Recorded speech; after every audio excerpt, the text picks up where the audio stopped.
سلام، من حمیدم. امیدوارم حالتون خوب باشه. خیلی خوش اومدید به چنلم.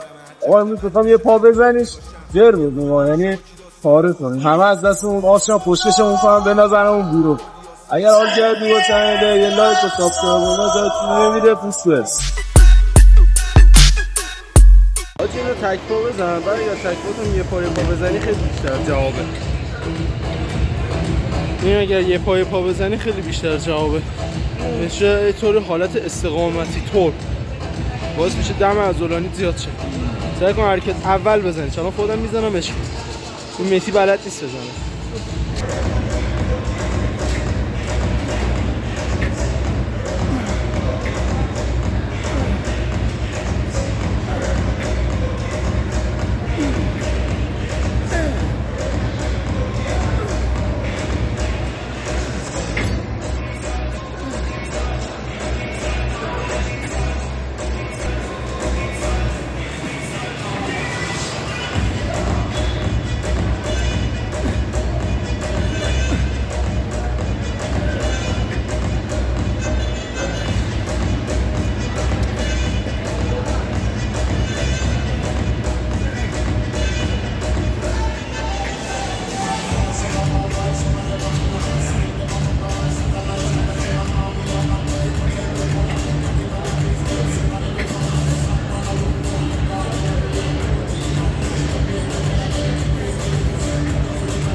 آجی حریف تمرینی من باشی اینجوری سگ میشی. ای بزن تکرار نمیدونم حرف ماشون باشی سگ تو روحت متی. چته بچه با کی کار داری؟ داد شما ببینید هالتر کوتاه. خب ببین چقدر حجمش. کارم توجه کن از اینجا مشخص. ببین هر چقدر هالتر کوتاه‌تر باشه اینا لمبور توی اسکوات زدن کمتره. یعنی وقتی که میری پایین میخوای برگردی بیای بالا ضربه کمتری به کمرت وارد میشه. خب این یک دو این صفات رو ببینیم چقدر صفا مرتبه از اون و صفه مشخص. قشنگ پل بده گیره هم بزن نیفته تو کمرت یا یه وری نشه فشار بیاره به کمرت. حتما هم اسکواتتون رو بزنید. ببین تو پایی ساخته میشی یه جان.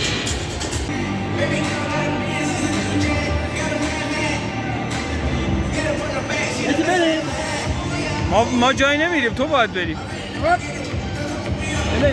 بله از اون اولی که داشتی حرف زدی گرفته. برو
داداش نکته آموزشی این اسکوات بیشتر از این که نوع اسکوات یا هالتر مالتر و اینا باشه اینه.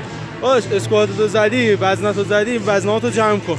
این بنده خدا که داخل باشگاه وزن جمع میکنن گناه نکردن که بخوان تاوان تنبلی و خستگی بعد از وزنه تو رو بدن. فردا بنده خدا دیسکش میزنه بیرون، توونش تا آخر اون یقتو میگیره. مراقبشون باشید.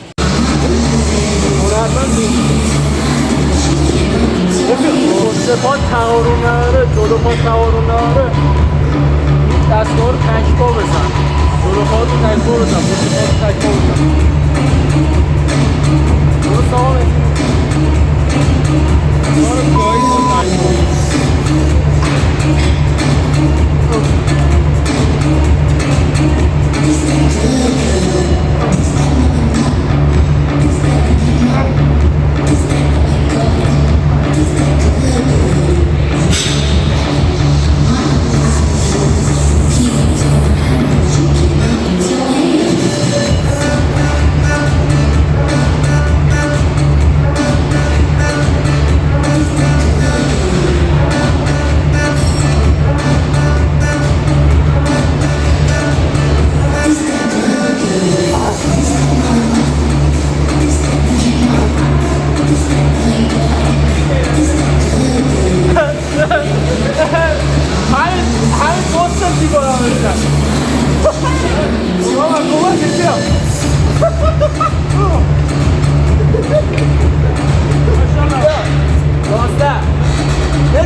نه من مزیت‌های بلاگر شدن تو باشگاه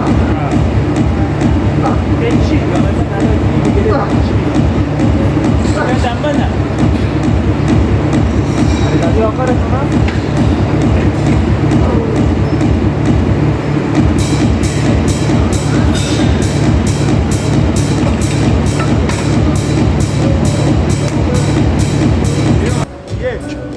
این حرکت رو حتما با کمربند بزن. 2 هر کاری کنی کمرت درد میگیره. 3 وقتی که میخوای بری پایین یا بیای بالا بچسبونش به این ساق پات، قشنگ بخوره به ساق پات، زخمم کرد ایمی نداره. و 4 بیش از اندازه نیا بالا، چون که بیای بالا از پشت پات جدا میشه، بیشترش میفته روی کمر و زیر بغل.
خواستم درباره چند تا مسئله با صحبت کنم. تمرینم تمام شد.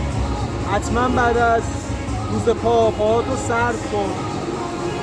حتما همینجوری ول نکن تو باشگاه، برو و امان خدا بسپار همه چیزو.